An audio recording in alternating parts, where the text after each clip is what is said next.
Did you know that the University of Toledo has approximately 2,000 international students? With that being said, there are a total of 22 international students that compete on behalf of the university. Our group interviewed 3 student athletes. The interviewees were women golfers from Thailand and Ireland, and one was a women's tennis player from Australia. It was a pleasure to meet them and learn what they had to say about their experiences as international students in the United States while discussing topics that we have covered in class, such as stereotypes, time orientation, communication styles, and conflict. So let's meet a couple of the international student athletes. Hi, my name is Ning and I come from Thailand. I'm in a women's golf team right now. I'm Katrina Griffin. I'm from Ireland and I'm on the Toledo women's golf team. Go. Hi, my name's Rani. I'm a freshman. I'm from Melbourne, Australia, and I play tennis. One thing we talked about was the initial impressions of American culture. You will notice that one of our interviewees mentioned the difference between direct and indirect communication styles. Indirect communication style is where the speaker's intentions are hidden or only hinted at during interaction. Direct communication styles employ over-expressions of intention. Let's hear what they have to say. Alright, what are your initial impressions when you think about American culture?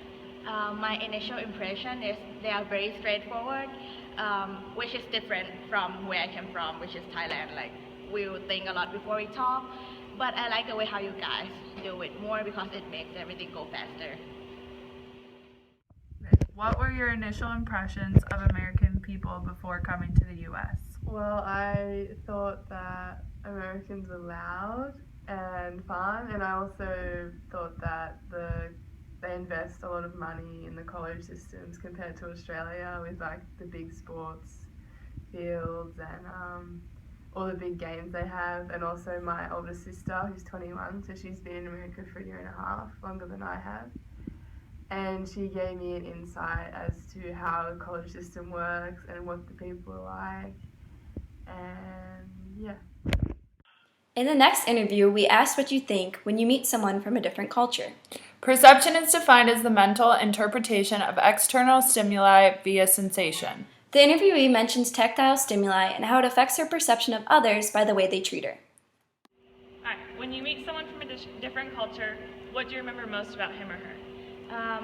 From every culture, I'll remember the way how they treat me the most, which is like pretty important to me because I want to remember in a good way if they treat me nice, so I can react with them in the right way.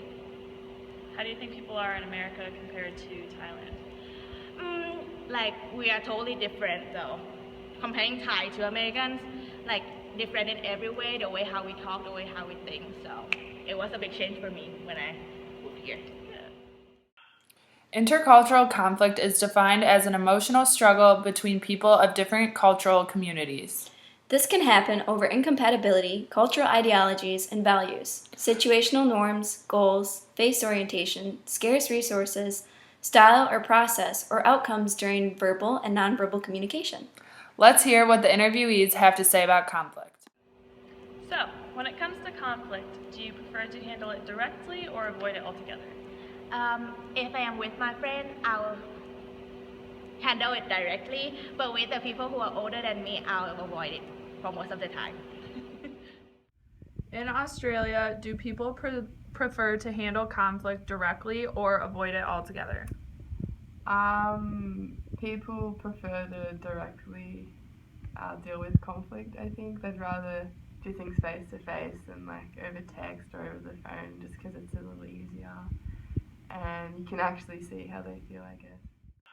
There is likely a lot of uncertainty that international students face when coming to a new country in order to pursue a college degree. Uncertainty refers to the amount of predictability. It is what you know about the person or place with whom are you interacting with. Let's see what factors affected them most. What factors affected you most when you came here? I'll say that it's a cultural wise, from the way how you speak, how you think, and food and everything, it's just different. It was totally different from where I came from, so I had to adjust myself a lot. What has affected you most when traveling to the United States? Well, there's a few things, but I think first is the time difference, because we're in Australia, we're 16 hours ahead, so trying to like communicate with like family and friends is a little tricky sometimes, but I manage. Also, I'd have to say the roads, like they're opposite in Australia, so trying to cross the road is hard sometimes. I don't know where the cars are coming from. The food's a little different too, like just the way it's like cooked. I think we have like more, we eat more like steak and steamed veggies, and there's a lot more options for like fast food here than there is in Australia. Stereotypes typically refer to membership in social categories such as age, race, sex, and profession. These are believed to be associated with certain traits or behaviors. Stereotyping is natural and universal information processing strategy. Listen in for some stereotypes that these athletes describe from their own cultures. All right, what are some stereotypes about your culture? Well, mainly I think a lot of Americans see that we have red hair, blue eyes, pale skin, and freckles. That seems to be a big stereotype. And also, a lot of people seem to think that we drink a lot of alcohol. Yeah, I think they're the main stereotypes. All right. What are some stereotypes of people from Australia? So one stereotype is called a bogan, and that stereotype is basically saying like a typical Australian who drinks a lot of beer, has a really Aussie accent, like really strong, and is just loud and just gets drunk and just cooks everything on the barbie. and another stereotype is just like, I guess kangaroos run everywhere, and that we have pet kangaroos, which we don't, by the way. Yeah. We have spent a lot of time in class discussing the different approaches of time across cultures. Monochronic time emphasizes schedules. Polychronic time sees time as less tangible and does not emphasize scheduling. The consequences of moving from polychronic time to monochronic time may interfere with athletic obligations. All right, so in Ireland, do you find time tangible or not tangible? Well, in Ireland, it's a lot more relaxed and laid back than here. If you're on time in Ireland, you're normally very early, but when you're on time here, you're definitely late. You normally have to be about 20 minutes early, maybe half an hour early here. It's a lot more on time than Ireland. Intercultural communications happens between two persons from different cultures that come together and exchange verbal and nonverbal symbols. Uncertainty avoidance is the degree to which members of a particular culture feel threatened by the unknown. Let's see what communication strategies are used when facing uncertainty.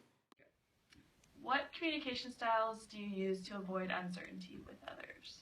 Well, if anything, I change my accent because if my Irish accent comes out too strong, a lot of Americans wouldn't really know what I'm saying. I also have to change the way I write.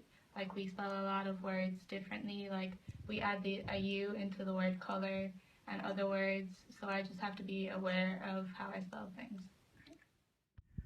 What communication strategies do you use to reduce uncertainty when interacting with others? So some examples would be when I say like jumper, which is a sweatshirt here, or I say crumb chicken, which is breaded chicken here, or like fish as well, like crumb fish, or it's breaded fish here. Also in Australia we say indicator for the blinker in a car, and also I say for like tracksuit pants I call them trackies. So how do you, when you use those words and somebody has no idea what you're talking about, what are some ways that you like explain what you're trying to talk about?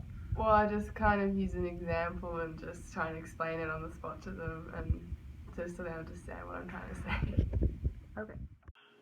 We hope this video gave you a better understanding of some of the many issues that international student athletes face in the U.S. They have made it apparent that intercultural communication is extremely important to their success as a student athlete at UT. We would also like to thank them for their time and wish them luck in their upcoming seasons.